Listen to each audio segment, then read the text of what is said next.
नानी थी। नंदी नाम के एक गांव में सपना और पिंकी नाम की दो बहनें रहती थीं। पिंकी दिखने में बहुत सुंदर थी। सपना पिंकी से बड़ी थी। वो भी दिखने में बहुत सुंदर थी, लेकिन उसके होंठ बिल्कुल काले थे।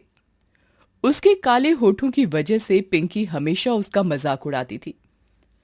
वो दोनों अपने मम्मी पापा के साथ रहते थे। उनकी मम्मी भी सपना के ऐसे होठों की वजह से बहुत परेशान रहती थी। ऐसे ही एक दिन घर में पिंकी सपना का मजाक उड़ा रही थी। सपना, तेरे होठ क्यों काले हैं पता है? क्योंकि मम्मी पापा ना तुझे काले जंगल से उठा लाए थे, इसीलिए तो मम्मी पापा मुझसे ज्यादा प्यार करते हैं। सपना पिंकी की बात सुनकर दुखी हो जाती है। तब वहां पर उनकी मम्मी आती हैं। मम्मी, मेरे होठ काले हैं इसलिए आप और पापा मुझसे प्यार नहीं करते? बेटी, ये सब तुम क्या बोल रही हो? किसी भी माँ के लिए उनका बच्चा खराब नहीं होता। मैं पिंकी से जितना प्यार करती हूँ तुमसे भी उतना ही प्यार करती हूँ। ये कहकर उसकी माँ वहां से चली जाती है। पिंकी फिर सपना का मजाक उड़ाना शुरू कर देती है। ऐसे ही कुछ दिन निकल गए। एक दिन सपना कॉलेज जाने के लिए घर से बाहर निकली। जब वो कॉलेज जा रही थी तब रास्ते में पिंकी और उसकी सहेलियां खड़ी होकर बातें कर रहे थे। उन लोगों ने जब सपना को देखा, अरे, ये तेरी वो काले होंठ वाली बहन है ना? अरे, सबके सामने मत बोल, अगर सबको पता चल गया तो सब मेरा मजाक उड़ाएंगे। लेकिन इसके होंठ इतने काले क्यों हैं? बचपन में इसने काला लिपस्टिक लगा लिया था क्या? मुझे तो लगता है इसके होठों में आग लग गई थी और इसके होठ जल के काले हो गए। हाँ हाँ, मुझे भी ऐसा ही लगता है। इसके तो बहुत पैसे बच जाते होंगे, इसको तो लिपस्टिक की जरूरत ही नहीं पड़ती होगी। वो सब लोग सपना को लेकर हंसी मजाक करने लगे। सपना ये सुनकर बहुत दुखी हो गई और वहां से चली गई। कुछ सालों बाद सपना और पिंकी बड़ी हो गईं और उनकी शादी की उम्र हो गई। तब एक दिन उनकी माँ उनसे बोली, सपना बेटी, तू पिंकी से बड़ी है, इसीलिए तेरी शादी करवाने के लिए हमने एक लड़का ढूंढा है। कल लड़के वाले तुझे देखने आएंगे। लेकिन माँ, इसके ऐसे होठ देखकर कोई इससे शादी नहीं करेगा। पिंकी, ऐसा नहीं कहते। सपना बेटी, तुम कल अच्छे से तैयार हो जाना और होठों में बहुत सारी लिपस्टिक लगा लेना, ताकि लड़के वालों को तुम्हारे होठों के बारे में पता न चले। लेकिन माँ, किसी को झूठ बोलने से तो पाप लगता है। अगले दिन सुबह लड़के वाले सपना को देखने के लिए उनके घर आते हैं। जैसे ही सपना बाहर आई उसको देखकर लड़के की माँ बोली, अरे छी, इसके होठ तो बिल्कुल काले हैं। नहीं नहीं, इसने ना कल गलती से खराब लिपस्टिक लगा लिया था, तब से इसके होठ ऐसे हो गए। आप फिक्र मत कीजिए, इसके होठ बिल्कुल लाल हैं। नहीं आंटी, मम्मी आपको झूठ बोल रही हैं, मेरे होठ बचपन से ही ऐसे हैं। ये सुनकर लड़के वालों ने शादी के लिए मना कर दिया और वहां से चले गए। ये देखकर पिंकी बहुत गुस्सा हो गई और सपना से बोली, जब तक तू इस घर में है मेरी कभी शादी नहीं होगी। या तो तू इस घर से निकल जा या मैं ये घर छोड़कर चली जाऊंगी। पिंकी की बात सुनकर सपना बहुत दुखी होकर घर से बाहर चली गई। चलते चलते वो एक जंगल के पास पहुंच गई।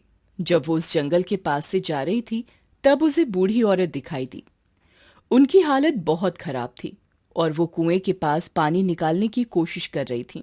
क्या हुआ दादी, आप यहाँ पर क्या कर रही हो? बेटी, मुझे बहुत प्यास लगी है। मैंने बहुत लोगों से थोड़ा पानी मांगा, लेकिन किसी ने मुझे थोड़ा पानी पीने के लिए नहीं दिया। लेकिन आप इस कुएं के सामने क्या कर रही हैं? मैं बहुत देर से इस कुएं से पानी निकालने की कोशिश कर रही हूँ, पर मुझसे नहीं हो रहा है। क्या तुम मेरी मदद करोगी? हाँ दादी, क्यों नहीं। आप इधर आइए, मैं पानी निकाल रही हूँ। ये कहकर सपना उस कुएं से पानी निकालकर उस बूढ़ी औरत को पीने के लिए देती है। पानी पीने के बाद उनकी हालत ठीक हो जाती है तो वो सपना से कहती हैं, बेटी, तुमने पानी पिलाकर मेरी जान बचाई है। मैंने बहुत लोगों से मदद मांगी थी, लेकिन किसी ने मेरी मदद नहीं की। तुम्हारा दिल बहुत साफ है और तुम दूसरों के दर्द को समझती हो, इसीलिए मैं तुम्हें कुछ देना चाहती हूँ। ये कहकर वो दादी अपना हाथ आगे करती हैं और उस जगह पर लिपस्टिक की बारिश होने लगती है। सपना ये देख चौंक जाती है। तब वो दादी उससे कहती है, बेटी, अब कोई एक लिपस्टिक उठाकर तुम अपने होठों पर लगा लो, फिर देखना तुम्हारे होठ सबसे सुंदर हो जाएंगे, फिर तुम्हें कोई कुछ नहीं बोल पाएगा। उसके बाद सपना जैसे ही लिपस्टिक अपने होठों पर लगाती है, उसके होठ बिल्कुल लाल हो जाते हैं। वो अपने होठों को देखकर बहुत खुश हो जाती है। फिर सपना वहां से अपने घर वापस चली गई। जैसे ही वो घर जाती है, उसके लाल होठ देखकर सब लोग हैरान हो जाते हैं। तूने क्या किया? तेरे होठ कैसे इतने सुंदर हो गए? सपना ने अपनी माँ को सब कुछ बताया।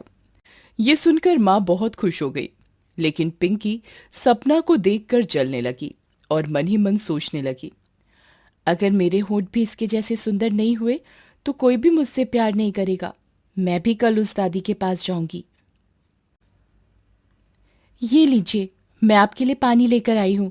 अब मेरे लिए जादुई लिपस्टिक की बारिश करवा दो। अभी बारिश की कोई जरूरत नहीं है। मुझे पता था तुम आओगी, इसीलिए मैंने तुम्हारे लिए पहले से लिपस्टिक रखा है। तुम ये लो। पिंकी उनसे लिपस्टिक लेकर अपने होठों में लगा लेती है और उसके होठ कोयला जैसे काले हो जाते हैं। ये देखकर वो औरत हंसने लगती है। तुमने मेरे साथ ऐसा क्यों किया? क्योंकि तुमको अपनी खूबसूरती का बहुत घमंड है और दूसरों की कमियों का मजाक उड़ाने में तुमको मजा आता है। अब तुम्हें पता चलेगा, जब कोई तुम्हारा मजाक उड़ाए तब कैसा लगता है। मुझे माफ कर दीजिए, मैं कभी किसी का मजाक नहीं उड़ाऊंगी। मुझे अपनी गलती का एहसास हो गया।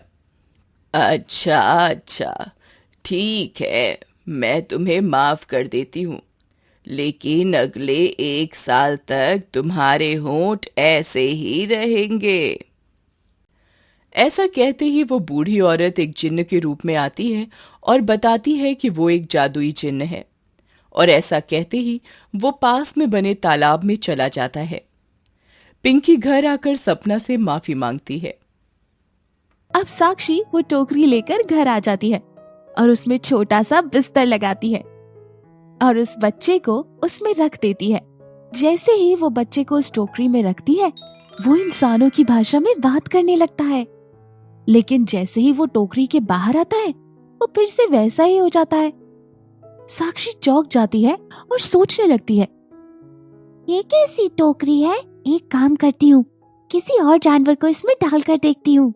साक्षी अपनी बिल्ली को उस टोकरी में रखती है। जैसे ही बिल्ली उस टोकरी में जाती है, वो भी इंसानों की भाषा में बात करने लगती है। अब साक्षी समझ जाती है कि ये टोकरी का ही कमाल है और साक्षी उस टोकरी को संभाल कर रख देती है।